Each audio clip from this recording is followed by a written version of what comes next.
We'll guide you through how to fix when you cannot type or enter the passcode on an iPhone. If you find this useful, then consider subscribing and liking the video. This can be a frustrating problem because you're trying to go and get into your iPhone and you can't. Perhaps it's stuck or frozen and it's just not working. So we're going to guide you through this. Make sure this is full guide and don't skip ahead, otherwise you may miss an important part of this. So this is likely to go and be a software problem where it gets stuck or frozen and it's just not working. So the best way we found of going and fixing this is by doing a force restart. So we're going to guide you through a button combination you can try doing.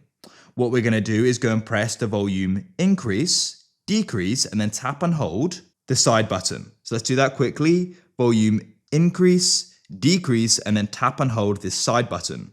Now keep this held down. Keep this held down for around 20 seconds. It should eventually go black and you then want to go and release it when you go and see the Apple icon.